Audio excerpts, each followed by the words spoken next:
Thank you for coming tonight, everybody.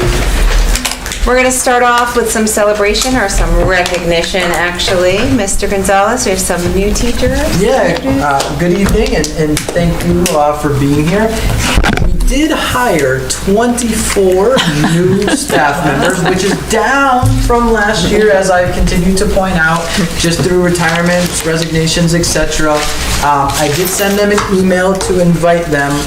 I will admit that my email was trying to get them to not feel any pressure to come tonight. It's been a very busy start to the school year. It's been a very hot start to the school year. So I did tell them that I did want to at least say their name, say what position they were in, and that if they could be here to put a face to the name, that would be great.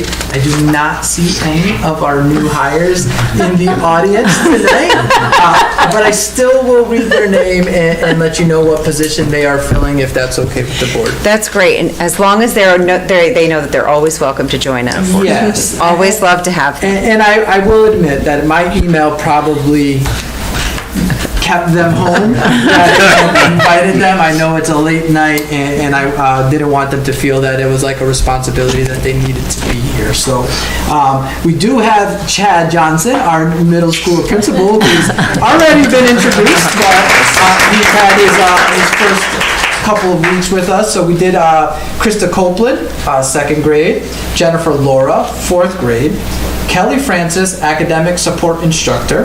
That was at the elementary school. And Chris is the special ed scales teacher. Amber Van Dyne, social studies at the high school. Rachel Jabrilowicz, psychologist at the middle school. Adam Berlin, chemistry at the high school. Rebecca Burton, ASTE. Rachel Brown, psychologist at the elementary school. Tiffany Anderson, special education teacher at the elementary school. Matthew Borkowski, social worker, and we'll talk a little bit about that position later on in this meeting. Margaret Quinn, special education teacher at the high school. Adriana Alfiero, grade 4 at the elementary school. Sue Mike, who is our new assistant principal that we have not really met in this setting. She's actually out with Mr. Apicelli presenting to Canterbury today. So she is not able to join us. She'll be obviously at our October meeting. Anna Tramza is a .4 ASTE instructor. Monica James, Samantha Collins, Catherine Gilbert, Luann DeBella are all para-educators across the district. Dawn Joyner is a reading interventionist tutor at the elementary school. Gregory McKenna is somebody who was a part of our custodial team, but not in a full-time capacity, who has joined us. Sue Lambert is our CNA instructor for our new course at the high school. And last but not least, somebody who just joined us last week was Kelsey Vendito at the elementary school as a paraeducator. So long list, a lot of new faces. I'm sure you'll get an opportunity to see them in your travels. I will let them know they're always invited, but totally understand why they weren't here tonight. Well, welcome to all of them. We're glad that they are now a part of our team, so great. Yeah. Thank you. Thank you. Yeah, we're glad for that.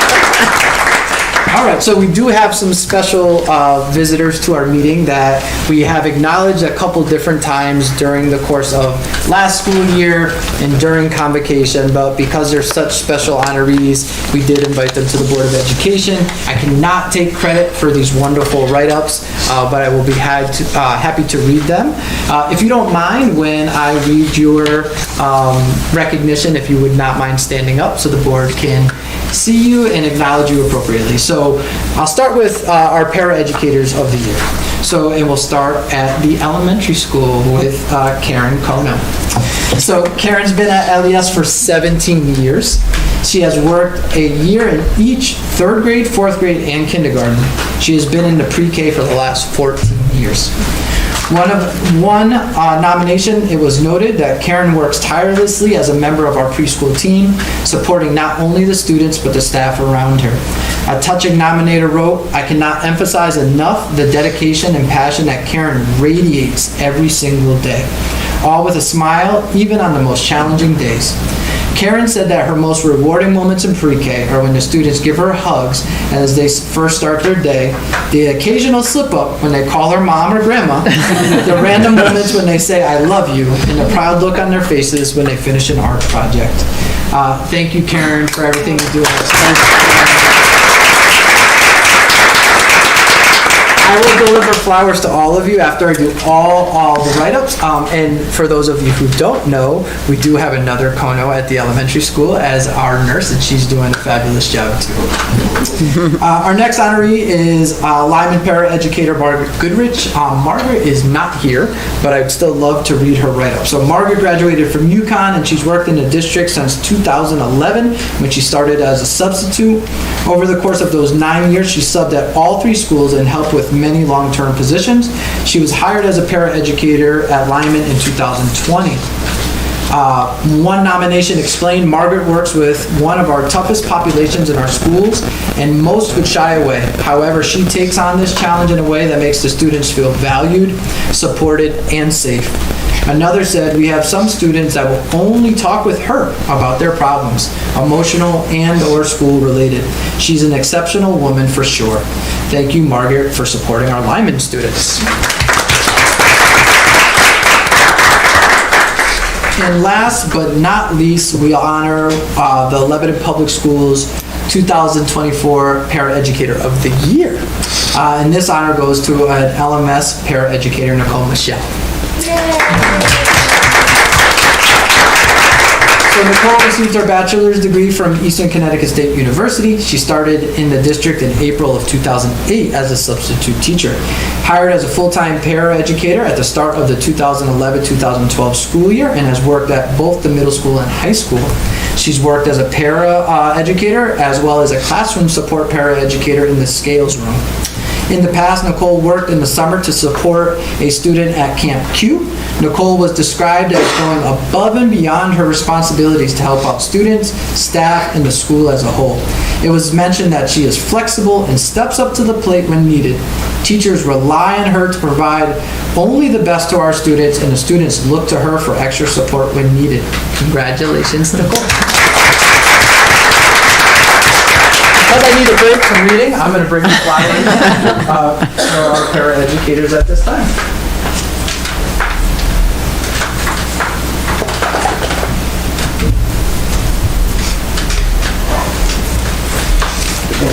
Karen. This is again, well deserved. Thank you so. I had you done.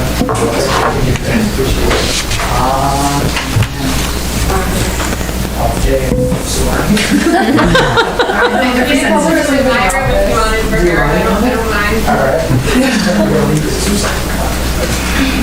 Better check and make sure she gets them. all right.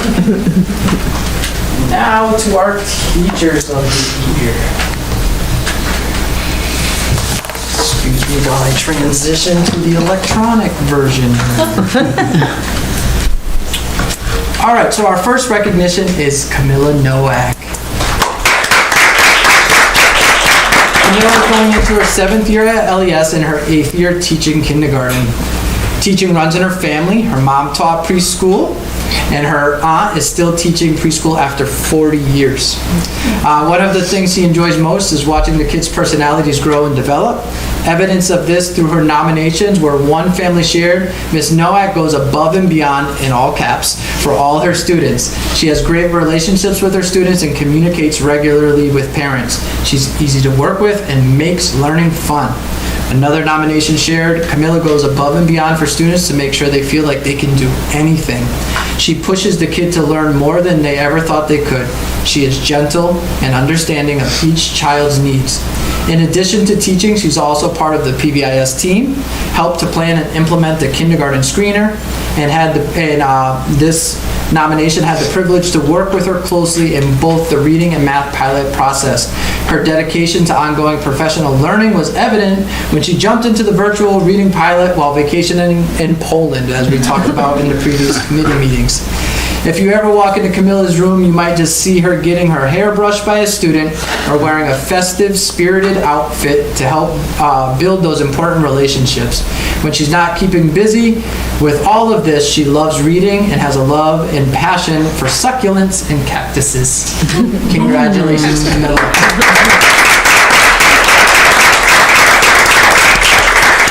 Our next teacher is Melinda Flanagan. She's been teaching math at Lyman since 2019 and has been teaching for 11 years. She is a compassionate and highly involved teacher. She ran the PLC Planning Committee and is a member of the School Improvement Committee. She is always looking for the opportunity to help students.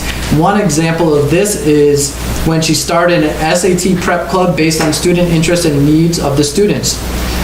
This nominator has personally had the privilege of working closely with her during the iReady diagnostic pilot process and curriculum math revision, where she's always observed Melinda contributing to the conversations, asking thoughtful questions, and always wanting to try something new.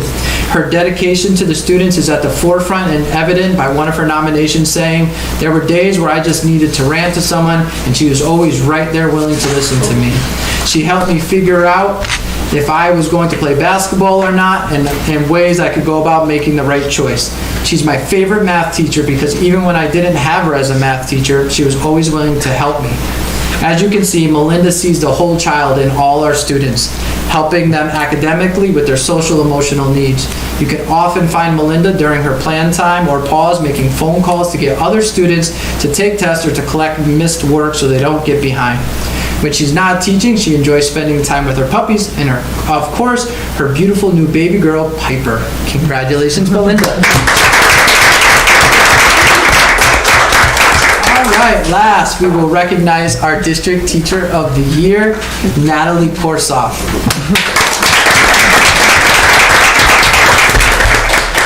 She's been teaching at Lebanon Middle School since 2017. She currently teaches 7th grade mathematics. She is well loved and respected by her students and is known at Lebanon Middle School for her caring personality and advocating for her students' needs. One of her student nominations read, "For this year's Teacher of the Year, I think Ms. Korsoff greatly deserves it. I am in 7th grade, and for this entire school year, I've had the privilege of having her as my math teacher.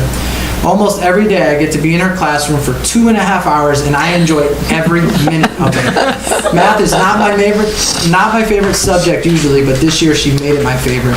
In every class she brings such enthusiasm to the subject and gets everyone excited about anything that she's teaching so that everyone understands it by the end of class. She also really cares for us. Anytime we take a test, she gives us helpful tips to help us stay calm, especially during our SBAC. She prepares us really well, and I have never felt more confident in a test. I have never had a better teacher, and I don't think I ever will." This nominator had the privilege of working closely with Natalia during the first year of iReady mathematics implementation. She always looked to improve her practice and is willing to work hard for her students. Every chance she can get, she's asking for more time to teach students math. In addition, you can usually find her after school in her classroom working with students and helping them in math and beyond. It's a great pleasure to recognize Natalia as our District Teacher of the Year, and she did an amazing job with her speech, so much so it reminded me, don't ever go after the Teacher of the Year with your convocation speech anymore. Thank you to all of you so much.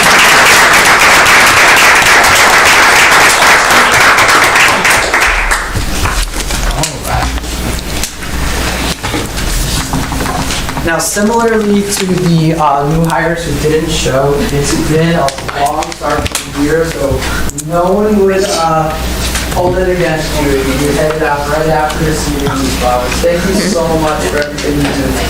Thank you, guys. Thank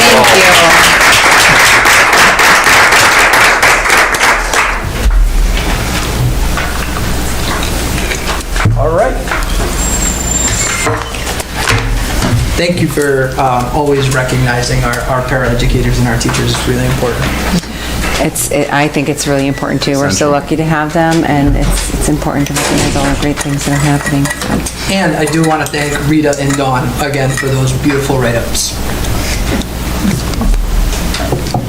We will move on to some communication. We had a donation. Yeah, so we had a check in the amount of $2,500 that was made payable to Lima Memorial High School from the Montgomery Family Foundation, and the donation was actually requested from the foundation by their consultant, Rebecca Risley, who's a LMHS senior. So it was great to get this donation. We are very thankful to the Montgomery Family Foundation, and we will make sure that we follow up with them to let them know how these funds went to use. Oh, thank you very much. Okay, at this point in the agenda, it's time for our public participation. According to the Lebanon Board of Education bylaws, we will allocate up to 30 minutes for public participation, with each individual speaker allocated 2 minutes. At this point, are there any members of the public who wish to speak this evening? Okay, seeing none, we will move on to our consent agenda. I'd like to make a motion that we pass, that we approve our consent agenda. Second. Motion by John, seconded by Nicole. Any discussion? All those in favor, please raise your hand. And that passes unanimously. Hello, Avery. It's time for our student representatives report. Sorry, let me pull up the electronic version. I didn't print mine out because I figured I'd be okay with on the phone. Of course. But I want to start off, I remember one thing that Mr. Gonzalez said during the last meeting that I came to, where you said that the entire district is a family. And I wanted to follow up with that since I work well, I don't work now because I play volleyball, but I know a bunch of the other high schoolers, they also work at Lebanon Kids, and I know how much the elementary schoolers look up to those kids. Like, I get the pleasure of working with Valerie's kids, Connor and Caleb, and I love them so much. They're the cutest kids ever. But like Sadie Seagrave, she makes a big impact on all of the other kids. I make a big impact on all the other kids. And I can name a bunch of other people that work at Lebanon Kids that make an impact, and it kind of just circles through. Like, once you were in their shoes, and now you're a senior, and now you have the ability to, wait, what's the word I'm looking for? To impact their life and make it better, so they have someone to like rely on that went through the same thing and is closer. I don't want to call you guys old. I'm old. I'm old. You can call her old. I still won't do that.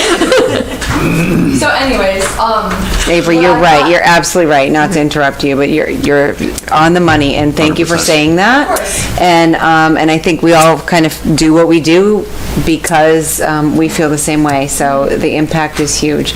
We don't do it for the paycheck, for sure. Oh, boy. So, But, like, thank you for sharing. Of course. So starting with LES, the asbestos was cleaned out from the tiles, and if you guys don't know, asbestos is really bad for kids, especially because of their lungs, and they can cause cancer from it. Like, I did a little research on it, but it was cleaned out from the kitchen. The new kitchen looks amazing. John did a really good job. He put everything back in. None of the floor, like, he didn't scrape anything on the cafeteria floors too, so the floors still look pristine. Keith did a great job, like, cleaning the floors as well over the summer. And what I got from the first day was that the kids had a really good first day. They enjoyed all their teachers, especially I heard, so I babysat a 4th grader one day. And he was telling me about Miss Laura. And he said that he loved Miss Laura because he used to go to a daycare and she was one of the teachers there. So he knows her from that, and they have already like a nice bond at the beginning of the school year. So that was just a really like heartwarming thing I felt from LES. And then on to LMS. Asbestos was also cleaned out from their tiles. I think it was the ceiling tiles at LMS, am I correct? Or is that wrong? The floor. Floor? I knew it was one or the other. Up, down, either way. And also, I heard something about Mr. Johnson. You played kickball with the 8th graders, I heard, during lunch one day. Football, sure, anything. My brother said he really enjoyed it. The shirt and tie and heat. Dedication right there. So that's really all I got on LMS. And also you had a really good first day assembly, and like you kind of laid down the ground rules. Lay down the law. Yeah, as you should, because you know they get rowdy sometimes. I heard all about it. I wouldn't have to come to all these meetings just to listen to her. So anyways, that was LMS. And then for Lyman, I have a lot more. First off, I want to start out with the foreign exchange student that came to Lyman. Her name is Kaitana. I don't remember her last name, but she plays on the volleyball team right now. She's really implementing well, and everybody's grouping with her. She knows everybody basically. She has really good English, so we can all talk to her really well. And one thing that the volleyball team did for her, since she plays volleyball with us, is we got a basket of candies that she doesn't have in Spain so that she can try in America and see if she likes American candy more than like Spanish candy. She didn't like too much of it, but it's okay.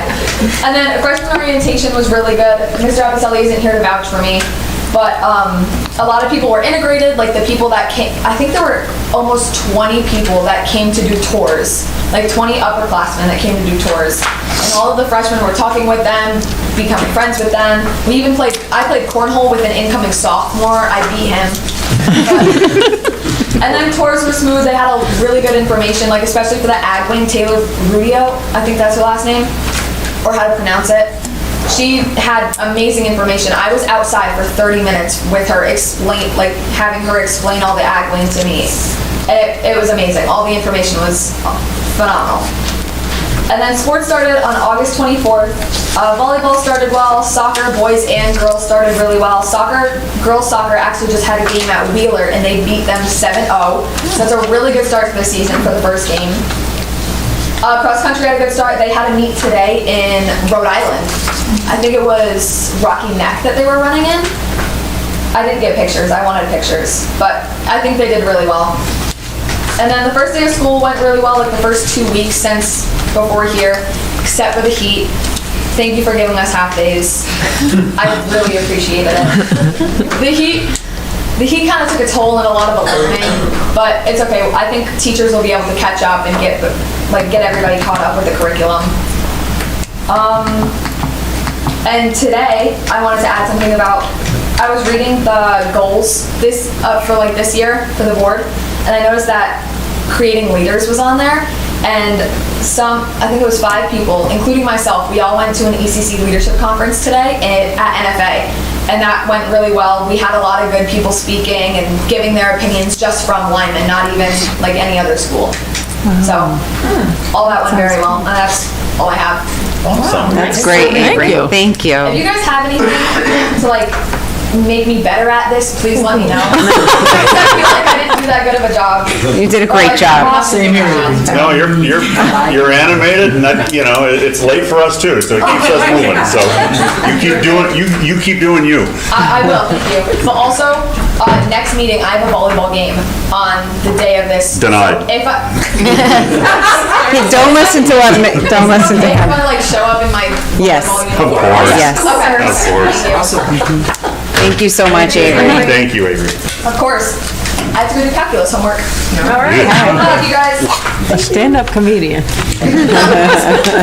I'm gonna have to call I into don't every have meeting to. just to listen to this. All right, we'll move along to our reports of committees. Let's see. Want to start, Brian? Long term? No, Just finance? finance. So we had a meeting early August, which was covered in last month's meeting. September, I couldn't squeeze one in. We're having one in about 2 weeks. So there'll be Great. another one, at least before the next. So no.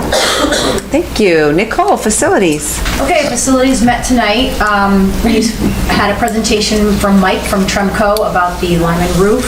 He gave us 3 options, and we will discuss that. The girls' locker room at Lyman is complete.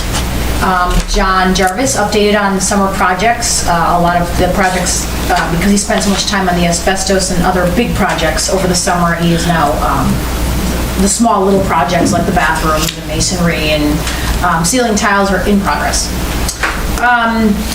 The LMS gym floor a painting project, we're still in the process of getting a quote for that. The LES gym floor, William Brewster did an analysis of the floor, and I think the next step is to contact Hoffman Architect, which will specialize in finding out where the moisture is coming from under the gym floor, so we can figure out what our next steps are.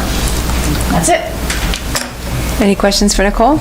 Yep, go ahead. So with the floor, I state that it's still usable for any PE activity. I believe so. Yes. I'm told otherwise. Yes, the structural integrity has not been compromised.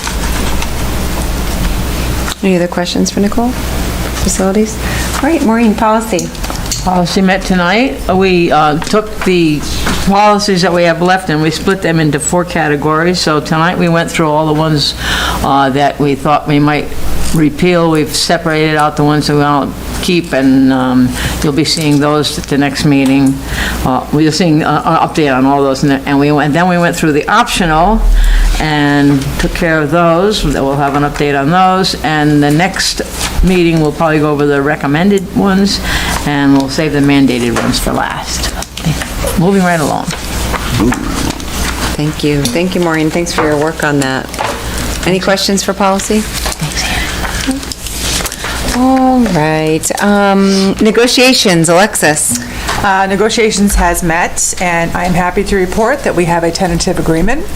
We're just waiting for the attorneys to do their magic, and we will bring it to the board for October. Questions? All right.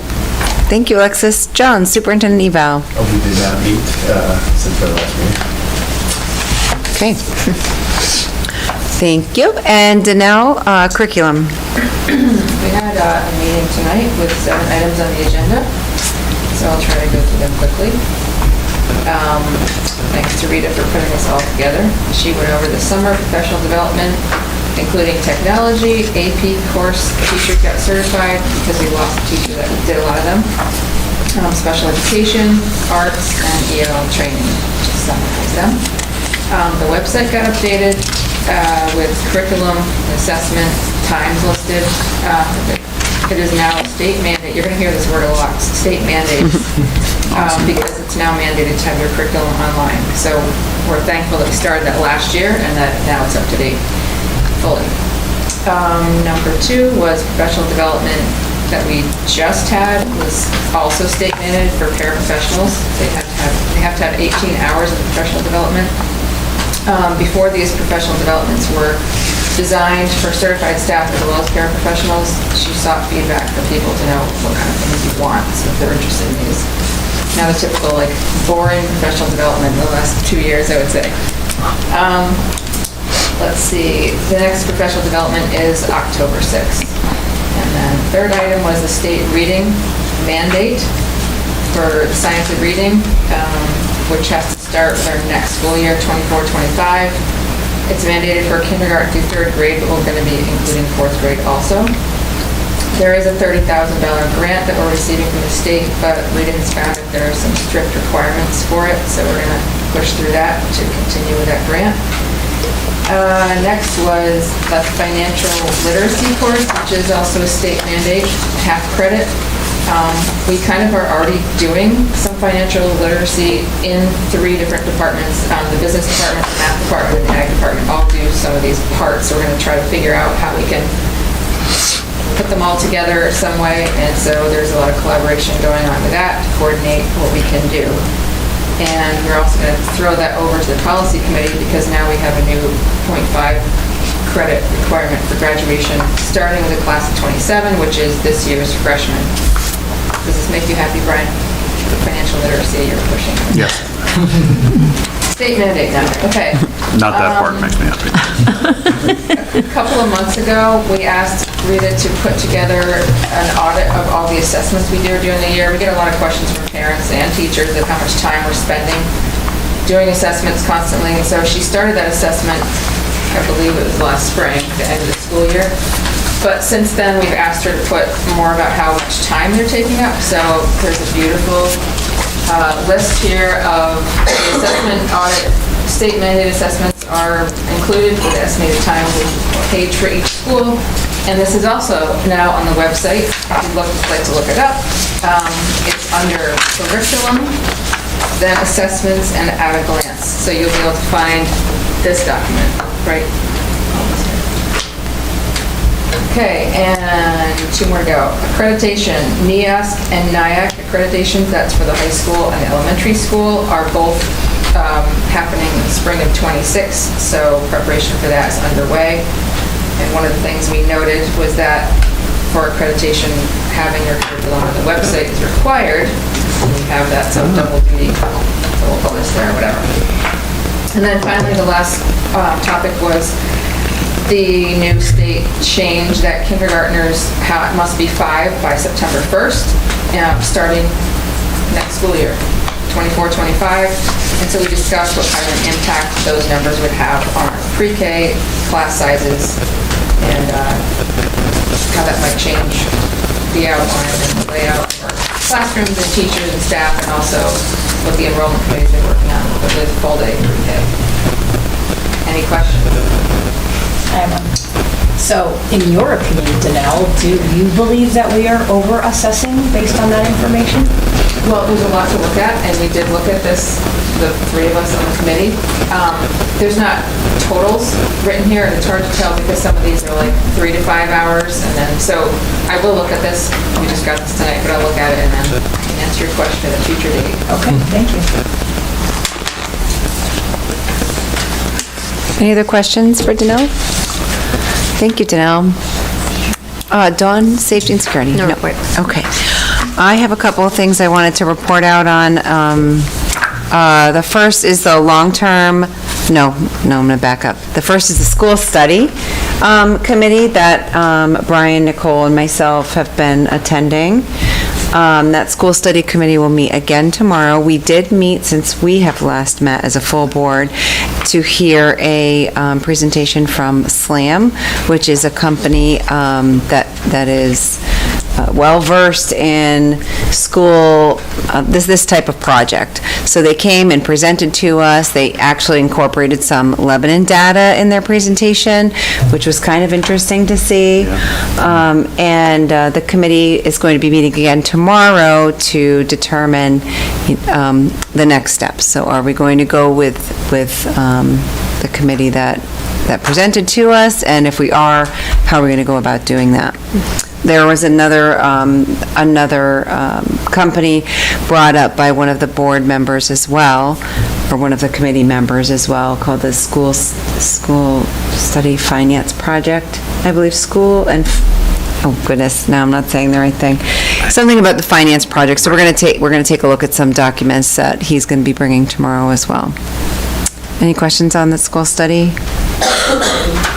Nope. Okay.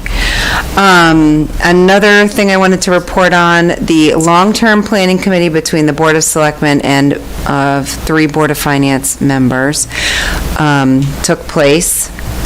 And in that meeting, that committee voted to move forward some of our projects to the Board of Finance to vote on using some of the surplus funding, and also to spend about $1.2 million to bring our general fund to 16%. Some of those projects, how it impacts us, included in the project that was voted on by the long-term planning committee was the second phase of asbestos removal, the school study project, the LES gym floor at $100,000. So let me go back. I can also give you the dollar amounts for the school study. Was $100,000. Asbestos was, I believe, $155,000. Lyman roof, $200,000, and the burglar alarm for $30,000. Those projects were all included in what we had asked them to consider if there was a surplus. Now, these projects are not formally approved. They now have to go to the Board of Finance for them to vote on it as a full board, and then we would need to come to a town meeting and vote on the projects as a town. So we still have a couple of steps to go through to get these projects started, but definitely moving in the right direction, and really grateful and appreciative that the Board of, this long-term planning committee has allocated some funding for some of our bigger projects. So, any questions on that? Go ahead, Nicole. LES gym floor? $100,000. Okay. So the total for all of these projects? I believe it's somewhere around $545,000. And then when is their vote going to take place? At their Tuesday. Board of Finance regular meeting, which would be 1 week from today. The only question that they had that Andy probably already has actually answered, but we'll be there just to answer again, is the 5-year warranty on the roof. They're aware of the 3 different options, and they were, they wanted to get the project moving in the right direction, but they were just wondering what was covered in that 5-year warranty. One more question. So if, let's go with the Lyman roof, let's say they want to give us 200,000, but it only costs 150. Do we get to keep the other 50 or we give it back? Well, in my mind, I would just use the 150 for that and then go back to them and say, we only spent 150. Okay. We still have 50, What is our next step? Gotcha. Okay. Any other questions on that? Do we know, Sarah, when were they going to bundle this in with another town meeting? Or Yes. they were? Yep. Right? There are also town projects that are going to be on Right. this I list for the figured, but- surplus. I think there's 300,000 in tree removal Right. also listed on there. Yeah, and the cemetery wall Yeah, and yep. stuff like that. Okay. I figured. That These will all Just be wanted to ask. included in that. Thanks. So is this just a Board of Finance decision, or does it go to the town after that? It will go to the town after. after. Okay, so it's 2 parts to this. Questions? No? Okay, and then the last thing, and then I'll stop talking, is I wanted to just update the board. I did attend this CABE Leadership Conference back in August, which was the first CABE conference I've attended, and it was nice. There were a lot of other board chairs there, board members there, a lot of superintendents there, guest speakers, and there were 3 different topics I wanted to just tell you about. One was AI and the impact that AI is having on education, and it was a great conversation. There was a panel, to ask questions about, and it was great because it was eye-opening. A lot of people are kind of, worried and concerned about the impact that AI might have on, say, producing a high school English paper, but the idea and the thought process is more of, how can we kind of utilize this tool? This tool's not going anywhere. Everyone will have access to it, so how can we teach kids to be responsible with it? And similarly to how I think we all learned about the internet, AKA we're all old, I know. Avery, that's what Yes. Avery said. And then, so that was one topic. Another topic was how do we impact, or how do we utilize student voice in our curriculum and in our board meetings? I think, we do a pretty good job of that by having our student rep, but some other ways that we can kind of incorporate student voice into our decision-making. And then the last were just controversial issues that boards are dealing with, and just kind of, it was a great opportunity to listen to what other boards have kind of dealt with over the last couple of years, and, just kind of putting ourselves within that spectrum of some of those issues. It was just nice to actually get that statewide perspective. So, some of the issues that were involving bigger districts really haven't had much of an impact on us, or, some issues that bigger districts are dealing with as far as like how do they now transfer from using those ARP ESSER funds, and now they're seeing such a huge decrease in the amount of money that they have to use. They didn't strategically plan to supplant as, some of their positions. So they're in a different position than we are. So it did make me feel in some ways that, we're in good shape. Sarah, did anyone Yes. talk about the teacher shortage? Actually, that was not a conversation that was talked about there, and I'm surprised. I'm surprised. Substitute shortage was definitely mentioned, but not teacher shortage. We were in good shape. Yeah, maybe. Or maybe the representation in this conference was, just not From that perspective. equivalent to, the actual, what we're dealing with daily, Okay, any other questions on that? If you want more info, you want me to go into more detail, feel free to ask. Okay? All right. Thank you. Administrators' reports. All right, I guess we'll start with the elementary school. Admin has verbal reports for you. Thank you. Good evening. Hi, Jess. So, great start to the school year, absolutely, and we welcome, as Andy shared with you, many new people to, especially to the elementary school too. And we started our interviews in May, and I was sharing too a little bit with Andy just the high caliber of candidates that we received too in that hiring process, that people wanted to be part of this district. So I wanted to share that with you. That's awesome. Yeah, so that was a great positive experience, and like I said, we started that process from May too, so we were able to fill a lot of positions earlier on. So welcomed a lot of new people to the team and had some great professional development to start us off at the beginning of the school year. And we also worked with Dawn. She'll probably share out with you a little bit more, but our first staff meeting, we were able to talk about the SEALS program and utilizing our resource rooms to offer a social, emotionally rich and adaptive functionally rich environment for students with special needs. And we have 2 new special education teachers within that program, so they were actually able to present on the program and how the SEALS program will function within our larger school community.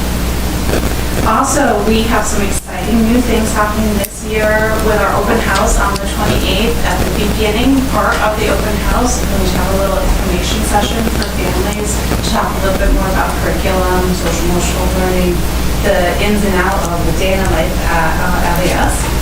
We have our first PBIS meeting on September 21st, so we'll be reviewing the importance of our expectations during that time and have a real kickoff.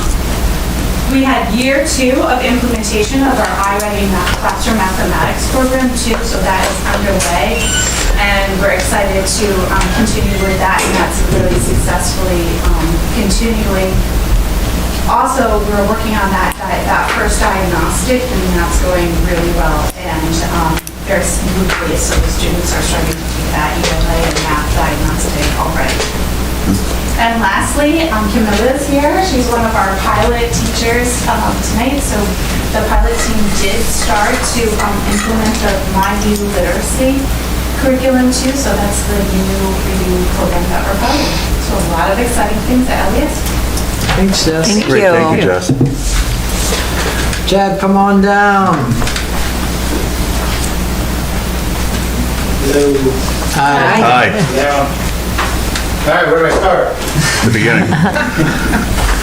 So when I finished the interview process in May, part of that process was the 100-day plan. So it's been a nice resource to be able to tap back into and kind of change from my red that I haven't gotten to, my orange that we started, and the greens. So the greens are starting to fill in, which is nice. And then the administrative team, Andy created a nice list of some easy wins for me as well. Sat down with Dawn and Rita as well to kind of come up with some lists in their categories as well to start the year off well. So it's been great. My personal focus really has been, as Avery alluded to, a little bit of school discipline. The survey that I sent out to the staff prior to even starting my position, in that survey, 20 out of the 25 participants in the survey answered the question, what needs to be improved at LMSOI by listing student discipline. So I thought that would be a good place to start. We had 15 faculty members and staff members who came in over the summer and met as a committee to kind of give me a little snapshot of where we were discipline-wise. And my focus, our focus, I should say, really in the first few weeks before and now into school has been reestablishing a disciplinary matrix, if you will, that will work well. So we created a tiered matrix for teachers to use as a reference. That was a big push from the teachers. We used SVDI grant funds to purchase Educator's Handbook. Educator's Handbook is basically a digital tracking device for tracking discipline. And it makes it a lot easier than old carbon copies for teachers to be able to report a referral, for me to be able to actually pop it up on a notification on my phone. They see the action that I take, they get an email sent back to them, and then also it spits out, kind of an auto spit out to our my administrative assistant as well in terms of sending letters home. So it's really streamlined the process. Teachers love it. We restructured the teacher and the paraeducator duty schedules to accommodate an ISS/call duty, which is something that was happening at the high school but not at the middle school. and that separated the ISS room from what they call the Zen Den, which is really the restorative room down there. And that's made a huge difference. It got the kids who would be sitting in ISS, and we have not had that many at all, so that's good news to report, but out of the center of the action, if you will, and separated the restorative room, Zen Den, which is really supposed to be a positive restorative place, from the kind of negativity of the ISS room. And then when they're not in there, when they haven't been, that means that they're monitoring the hallways, and so those transition periods and the roaming have really been down. One of my favorite quotes I heard from students yesterday was, "Why are there so many adults in the hallway?" Yay. You're cramping some style, man. We began and/or kind of reinforced the incorporation of restorative practices as well. We provided teachers in part of the opening day PD with a toolbox of tier 2 behavior management strategies, as I like to call them, and some progressive discipline strategies. I know the teachers were really appreciative of that, and they've already started to use them in their classrooms.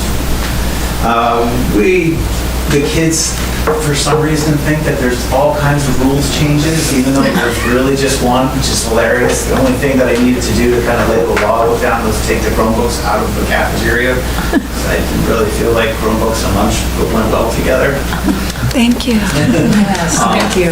And I told them that they needed to take their hoods off when they're walking around the hallway, because I just think that's a safety process. But other than that, there haven't been a lot of behavior changes, and yet there's been a ton of support from the teachers. The kids have bought in, and you hear the rumors, if you will, but I can tell you it's been a great year. The kids are wonderful. The staff is wonderful. I couldn't have asked, honestly, for a better start. So, continuing to learn their names, looking ahead, we continue today to work with our ELA curriculum development, and we've done some social studies curriculum development. Got our open house on Thursday. Our climate and culture committee met yesterday for the first time, and so I'm really looking forward to try to incorporate a lot of ideas with my ultimate goal of making school a place where myself, the teachers, and the students all want to come there on an everyday basis. So we want to come up with some fun ideas to kind of motivate the kids and the teachers as well. We'll be getting our attendance improvement committee off the ground soon. Teacher goal meetings are coming up. I'm looking forward to finally really, although I've stopped in a lot of classrooms, it's really been more about student name memorization, but really looking forward to taking a deep dive into the instruction that's occurring there.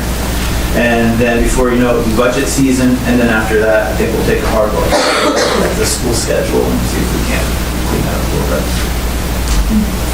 Thanks, Chad. Thank you. Thank you. Chad, can I ask a question before you leave? Yeah. Any teacher interest in using the greenhouse? So, yes, we have a para-educator who is very interested in using the greenhouse and wants to start a gardening club after school. Okay. We did maneuver some classrooms around to open up the classroom that was outside of the greenhouse, Yep. so that's available. And my long-term vision for that space would be something like a STEM space, if you will, where it could be used as a prep site for the greenhouse, but also a lot of other STEM activities as well. Lab prep for some of the open sci ed labs that the teachers do as well. That'll take a little more capital, if you will, in terms of like lab tables and lab prep type equipment, but the bones are there for that to happen. Yep. And the teachers are excited about, I've kind of dropped that hint that over the course of this first semester, as we hit the warmer weather on the flip side, they've got some lessons in place that I think you're going to see that start to grow as next spring comes around. Good. Awesome. Thank you. Jay and Sue, as I said, were out at Canterbury. I did get a text from Jay to say the presentation went really well, positive response. The Canterbury board was asking some questions about tuition and wanting to know how competitive we were in that range, but Jay and Sue are headed home for the night. Rita or Dawn, I didn't know if you had anything you'd like to share?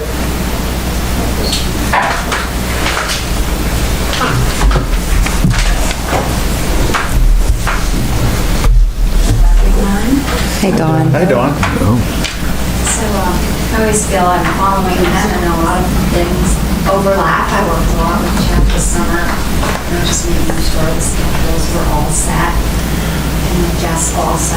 So a good part of the summer, July, was for ESY, our extended school year, and we had about 84 students registered, and we had 34 staff members providing services. This summer also, I was doing a lot of interviewing because of all the staff members that Andy mentioned.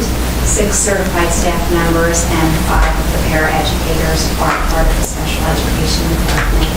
We also had many new students entering in all 3 buildings, and so currently our special education students number over 18% of our students. Safety care was also big this summer in that, so we started safety care last year, and the initial certification is 2 8-hour sessions, and then the refresher is 1 8-hour session. So the first 2 days of vacation were spent with 20 staff members doing safety care, and then the next day another 20. And we also had some refreshers in August. We have a few people in September, and then we're training some new people, 12 new staff members also in September. So by the end of September, we should have over 60 staff members trained in safety care. And all of that is Nicole Biwa and Amanda Mansfield. They're doing the training. DESA, I've started the implementation for this school year. We are going to be having the high school students do the self-rating. So there'll be a little bit of instruction to get them started with that. So there'll be more information at the next meeting where we will be doing our first rating in October. And then this last week, I did attend the State Board of Education, Special Education Welcome Back to School Conference, and the theme for special education this year is Infinite Possibilities. That's really a great theme. And Jess mentioned SEALs. I wasn't actually going to share anything about SEALs today. After we did our presentation at LES, I had talked to Andy about possibly repeating the presentation here in a month or two. Great. Thank you. Awesome. Can Danelle ask you something, Dawn? I'm just curious, you said there's 84 kids per extended school year. Is that about average what it is every year? I don't know what the numbers were last year. Okay. So it would probably be about a third of our students, special ed students, if I do my math right. No, less than more than. All right. Thank you. I can look that up though and let you know. Okay. Okay, thanks. 84 out of Yeah, but it's 18% the 900 because it's only special education ESY. Oh, I thought it was anybody that needed extra. Oh, okay. Hi. So, everyone stole my thunder. Janelle, the admin of all. I'm sure I left some things out. So I was just going to do quick highlights, and I'll give you some documents so you can see it too on your own time. So quick highlights, as Janelle shared, there was new state mandates to incorporate paraprofessional training. And so we worked, actually in the spring, we invited their stewards to be part of our flight committee and the planning. We got a survey from both them and the classroom teachers about what to bring for this upcoming year. So we were able to really establish a nice plan. And one of the things that they all wanted was some training on trauma. And so they did receive, this is the paraprofessional plan that for their year. And just see for the rest of the year. And they loved it. We were fortunate to get one of the best presenters in the state from ACES to come. The feedback, I received actually several personal emails from paras saying that were really appreciative of the PD and are Excited to see that there's going to be some continued learning throughout the rest of the year on those similar topics, such as restorative practices and again on trauma-based training again. So they'll be coming back. And then in regards to the teachers, just some quick highlights. Again, we had a 3-day, right, 2 days really specifically on PE. And again, couple highlights is we were able to get the head of the social studies. There's new social studies standards. So we were able to get Stephen Armstrong, who's the head of the state, to come into our district. The teachers loved him. He's coming again in October to continue the work. And another highlight, we did have legal training from Tim and Goodwin, which was really important, just about basics, emails, what you have, all those kind of pieces that can kind of are important to help protect the district as well. So that was exciting, a lot of vertical articulation across art teams met, across the buildings, social studies again. So it was a great couple days. And the PLEC committee's going to meet again in a week and plan for October 6th, professional development. And then just want to highlight our new teachers. Of course, we mentioned them, so I've been visiting them all. They all have to be a part, most of them, if they're not, if they're brand new, have to be part of the team training, which I also am meeting all of them and their mentors on Monday. But I personally visited each new teacher, and they are so happy to be a part of this district and just feel really supported, so that's exciting.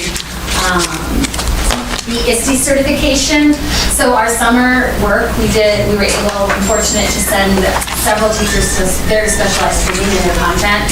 One of them is the International Society Technology and Education, which we sent Jen Olson, the elementary STEM teacher, John Koslowski. Genevieve did not make it, but she did also receive the certification training. So I had mentioned it. I just got hot off the press. Officially, Jen Olson passed. It is like a master's credit too. Oh, wow. And the certification letter that I received was pretty incredible. It says that she was internationally recognized and it defines the skills and mindsets needed to transform technology learning and practices. It's recognized in more than 50 countries. It's a really incredible certification. So John thinks he passed too. He last week was like, I'm pretty sure Genevieve too. I just haven't gotten the official. I just got it today from Jen Olson. So that's very exciting. And I was glad that I could send them to Philadelphia, which is where lots of people were like, that is the ISTE certification center, epitome of like where they literally see the most incredible technology, and they came back and loved it. So I'll continue to support that and send them every summer, depending on where it is. I think next week's in California, so that's a little bit late, but who knows. And then also just another, we were able to send Nicole Johnson. She went to a teacher artistic training in Boston. And again, I really highlighted, I've been able to touch base with her. So that should start showing up a lot in the classrooms and in the neighbors, so it's exciting. And last but not least, reading pilot. Camilla was recognized, right? We have our on to another state mandate, so I just want to recognize Melissa Orlando is doing it in 2nd grade, Jandra Bass in 3rd, Deb Miami in 4th, Heather Lyons in 1st, and they're awesome. They've been so great, and we're working through it. We have a lot of professional development, several months, and but just kudos to them working hard and really diving right into the program. Good work. Thank you. Awesome. Thank you, Rita. All right, that'll bring us into the report of the superintendent. Yeah, so it's great to be able to follow the administrators' reports right there. And this back to school number 1 here is really just an opportunity to publicly thank the admin, the staff, the students, and the family for what has been a really outstanding start to the school year. Obviously, we had some challenging circumstances with the weather, and I tried to put it out there in my updates to you that as I was around the buildings, the temperatures and the heat didn't keep our staff from exuding that positive energy, didn't keep our students from continuing to work hard and trying to get the most out of the days. So I think we're off to a really good start. Something that's in your packet that I typically don't talk about, but I did want to talk about it today as part of the back to school report is enrollment. So in your packet, the enrollment says that we're at 979, which would be an increase of 29 over last year. In Power School, a couple hours ago before I came to this meeting, we're at 991. So we are trending for sure in a positive direction in terms of enrollment. I remind you, when you look at that report, that little snapshot that's in your packet, to look diagonally down, you can see where those increases are. You know, some significant increases. We had 7 above where we were last year into our 4th grade class at the elementary. Our high school freshman number is up 19 from what was our graduating 8th grade class. And, you know, I point that out again, talked ad nauseum about Jay and his team's efforts around enrollment, but they're really coming to light. As you can see here, the numbers don't lie. And what I'm even more excited about as we continue now to focus our efforts on keeping the students from the middle school, because that plus 19 is a lot of kids that are from out of district. If we can keep some of our middle school kids who have chosen to go in other directions for their high school experience, I think that number is going to continue to grow. So really proud of all of the efforts of our staff to have our enrollment numbers looking what they are. Why is it different, Andy? 91 versus 79? Is it because just kids have been moving in quickly?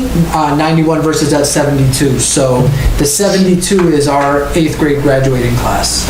No, I'm sorry. I'm speaking hurdles here. 979 is what Oh, to the 991? Yeah, how does that happen? Because for some reason, people don't handle enrollment very early on in the summer, some even to the start of the school year. So we're like, kids are still coming to our front doors even a week, 2 weeks into school. Okay, great. And we're here to welcome them. We're almost at 1,000. Yeah, we are. I did. I put a little 1,000, here we come. And I think we're going to get there. Typically, after this wave of back to school, we hit a little bit of a lull where not many kids are coming, but not many kids are leaving. If they end up leaving, it's around those holiday break times or school break times. But with our pre-K having screening and ongoing enrollment, that number that's at 55 now is going to go up, and that's going to push us, I think, into the 1,000 before the end of the year. Have you noticed any differences in like the magnet schools or any of the other? Yeah, so the magnet data is not available yet. That will be interesting. I don't think that number will look tremendously different. I really think the biggest increase is the draw that we are bringing in from out-of-district students for our high school. But just looking at enrollment trends and reports, we were expecting it to kind of slowly go up, and now we're starting to see it.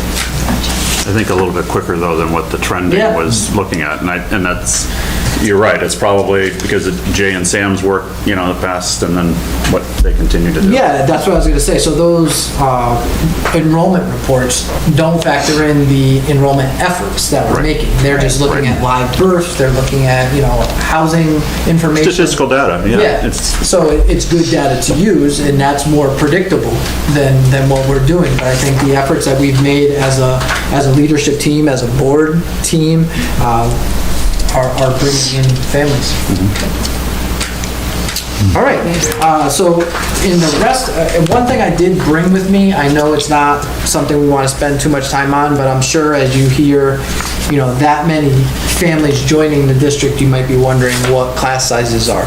So I do have all of that information. I can go into more detail at a future meeting if you'd like. I brought it just in case questions came up, but Well, I would suggest that we have an enrollment meeting this month, okay.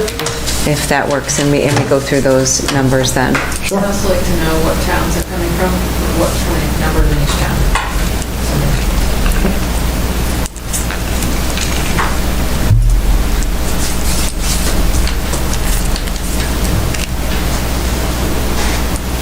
All right, so some of the other things in the superintendent report are going to be around some grant funds that we've been pursuing and we've been getting. I know that doesn't make the business office all that thrilled because they can be complicated, but we've been applying for more things and we've been receiving things.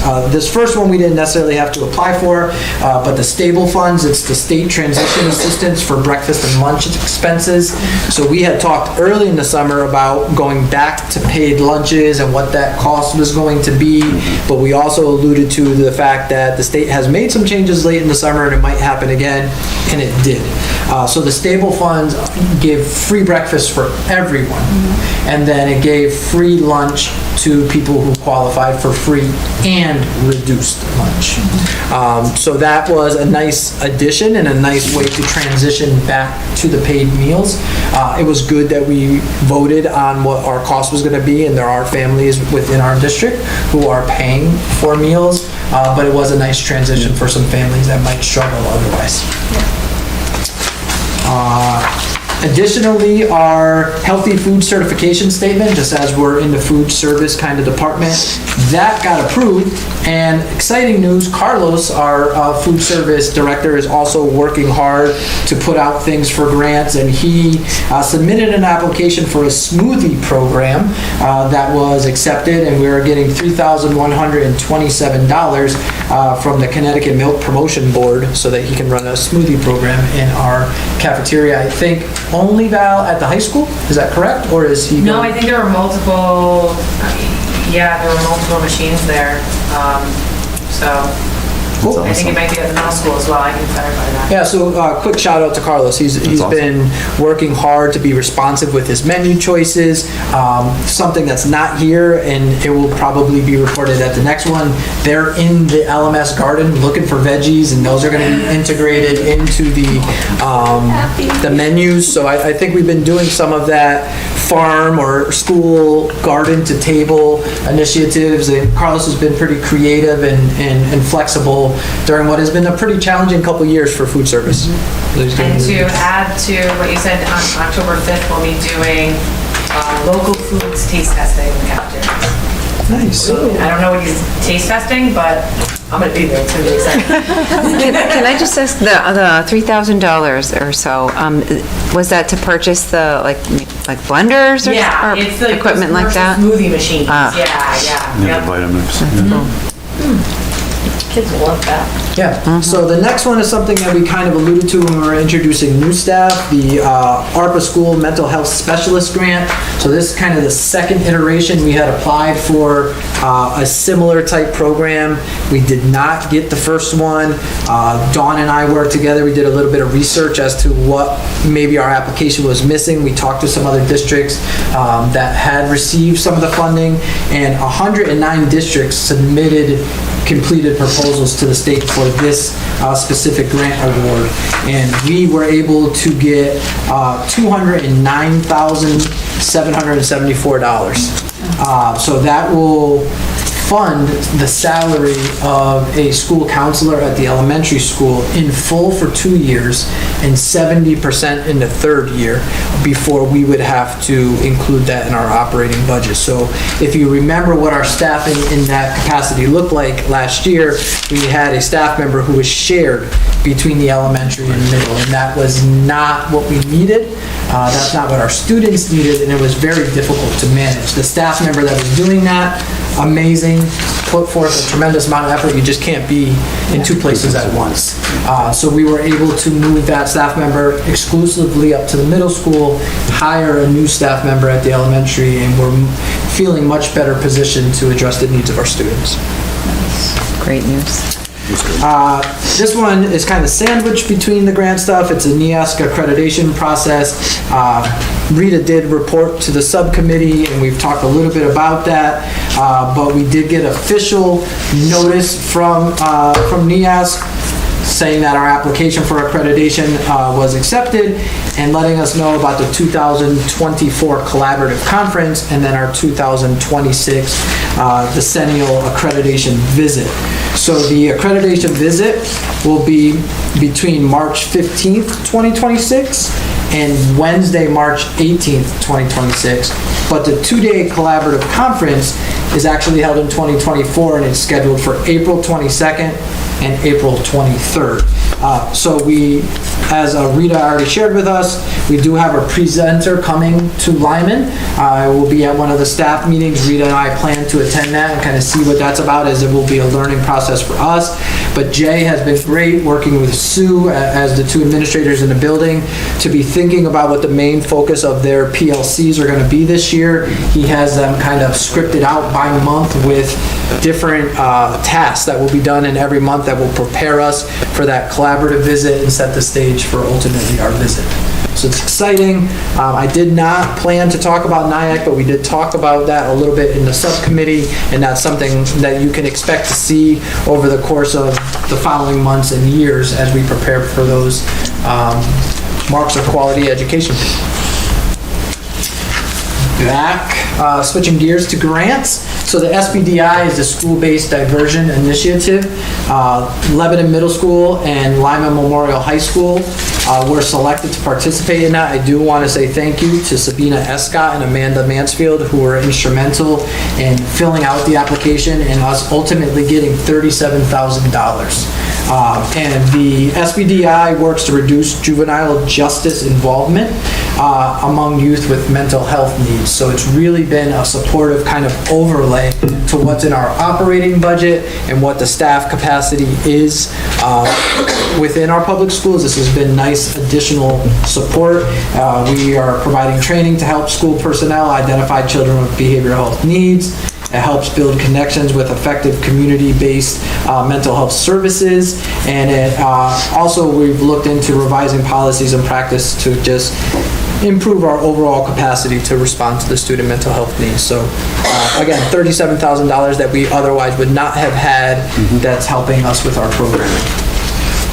Last one, I'm not going to do any type of drum roll because we don't have the exact figure, but with a safety and security grant, we had a presentation that talked about enhancing our communication capacity with law enforcement, with adding strobes and lighting and alarms and upgrading our overhead announcement system. We had talked about hardening our school entrances, a whole big presentation.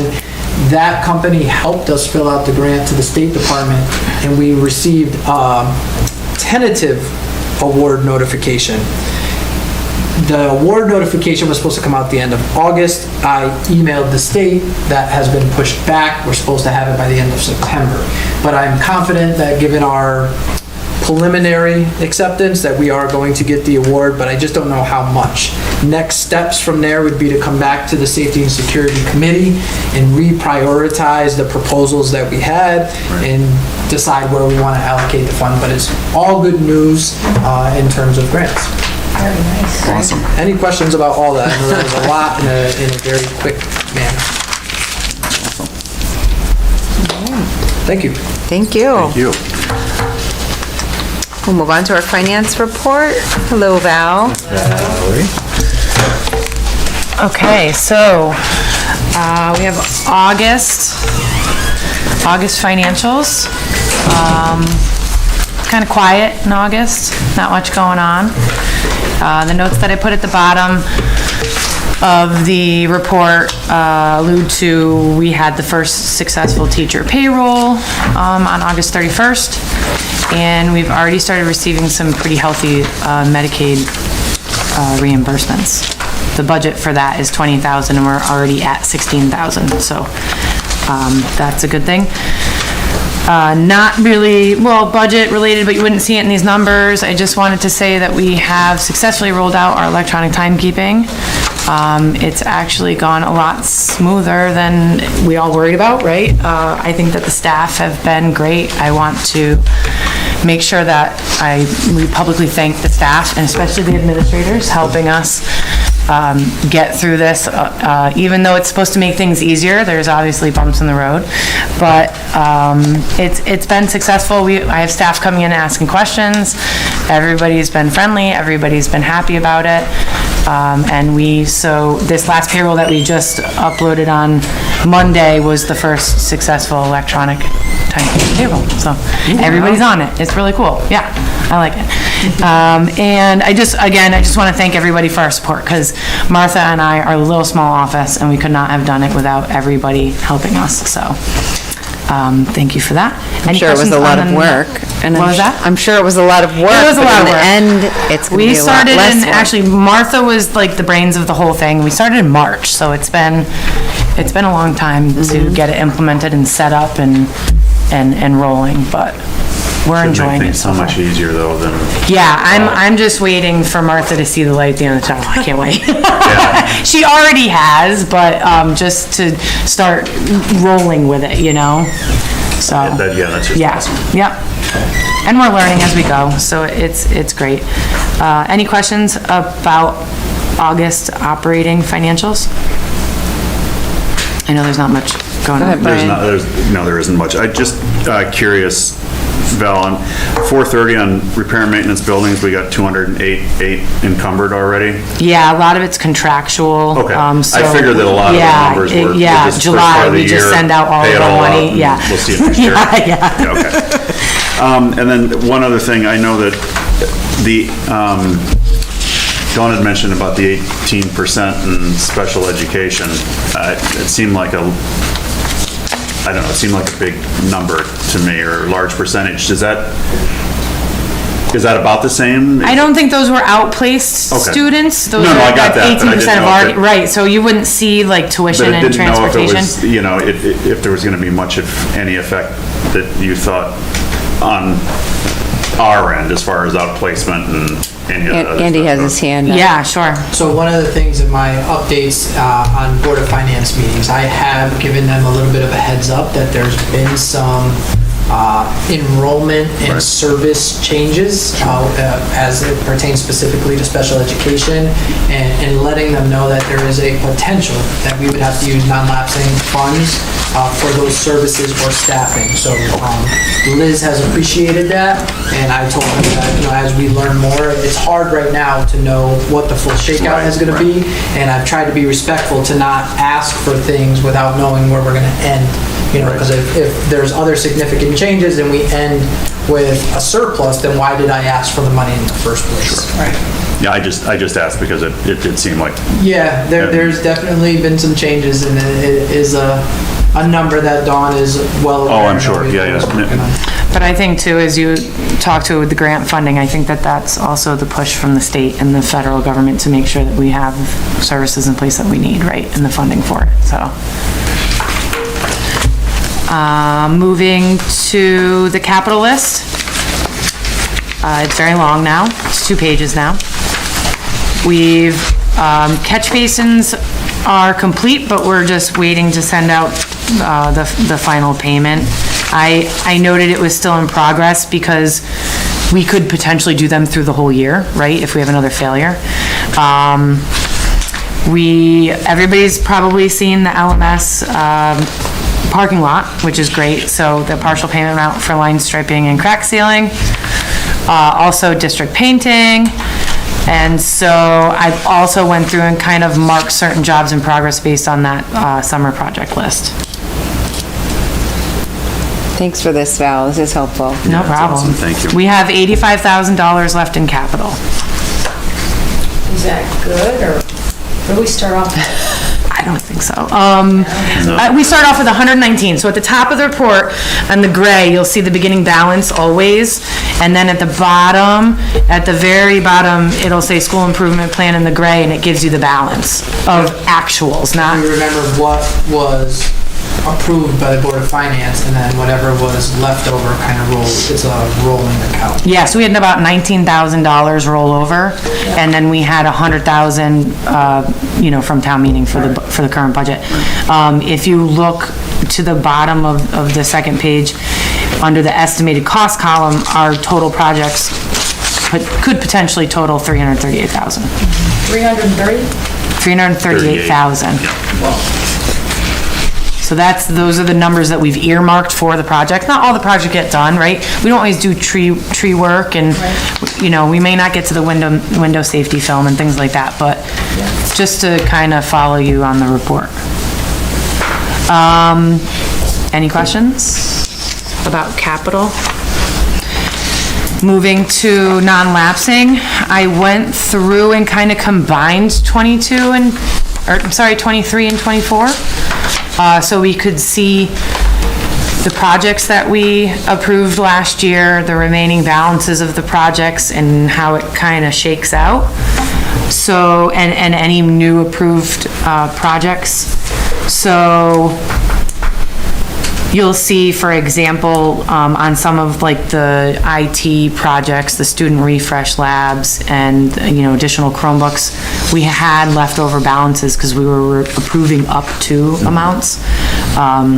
So that was helpful. You know, network infrastructure didn't get completely allocated. Obviously the facility amounts we usually have a quote for, so you guys can act on that exact money, that exact dollar amount, and we spend it. So if we go to the bottom of the Board of Ed estimated cost column, there's still $20,000 left that needs to be paid out of non-lapsing, and that's the finishing up the girls' locker room, and then the $4,000 for the masonry. So if we take all the actual costs that we've spent, our balance is $218,000, but when we finally pay the 16 and the 4, we'll be down to $198.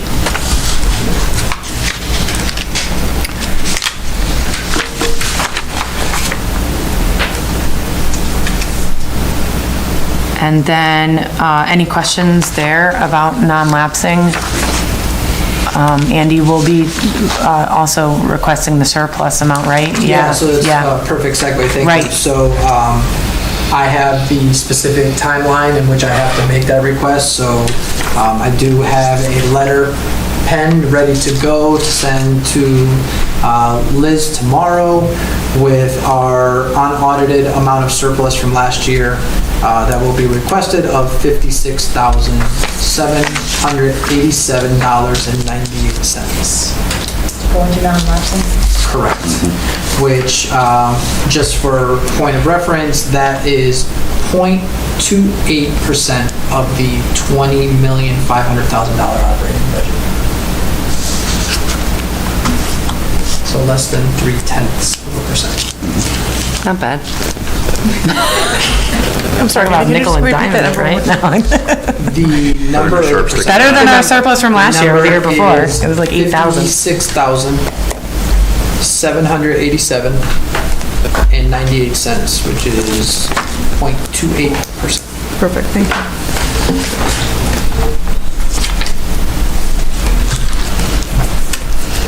Thanks for making this list, Val. No problem. That's very helpful, thank you. No problem. We'll kind of just keep this one rolling, I think, because it's hard to cut it off on July 1, you know, because you can't see what happened before, so.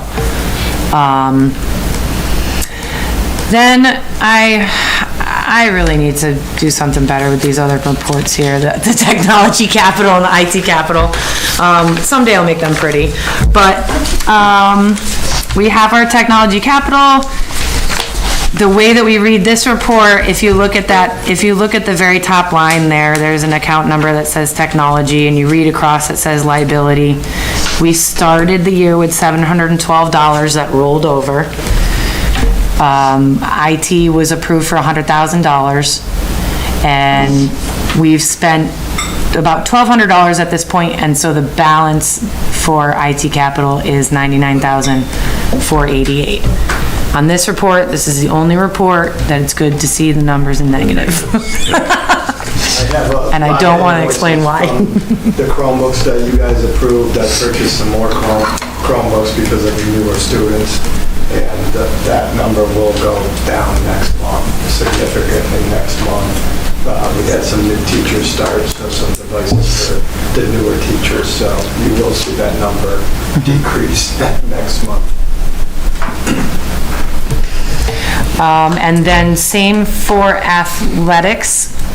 We started the year with $21,591.10. We've spent, if you notice, we spent all the money here for the locker room, so there has to be an adjustment still done for non-lapsing to capital.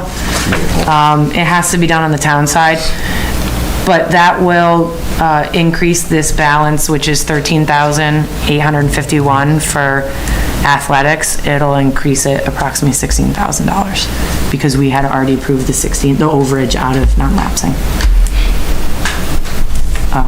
And that should most likely be reflected next month.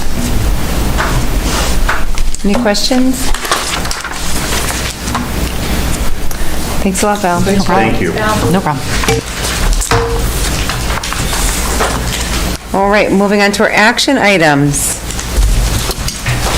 As you can see, we have one policy that, for second reading, to remove, and we have 4 policies that we recommend to accept. I will make a motion that we delete policy 5118. I'll second. Motion by Maureen, seconded by John. Any discussion? All those in favor, please raise your hand. That passes unanimously. I'll make a motion that we adopt items 2 through 5. I'll second. Motion by Maureen, seconded by John. Any discussion? All those in favor, please raise your hand. That passes unanimously. Action item number 6, act on the use of non-lapsing funds for impact fire sprinklers in mainline. Yeah, so we do have a request that I'm going to make for $8,906 as emergency repairs, based on inspections that were done by Impact Fire. They replaced valves, they replaced pipes, other things that were in need to keep our buildings safe in the unlikely event of a fire, but that was not something that we had expected or budgeted for, so $8,906. Motion to approve $8,960 from non-lapsing funds for impact fire sprinklers. 906. 906. 906, okay. Oops. 8,906.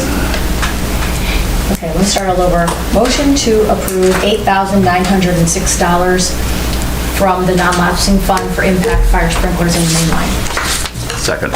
Motion by Nicole, seconded by Brian. Any further discussion or questions? All those in favor, please raise your hand. That passes unanimously. Okay. On the agenda, we have an anticipated executive session. I'll make a motion that we move to executive session for the purpose of discussing exit interviews and superintendent's evaluation. And invite the superintendent. motion by John, seconded by Danell.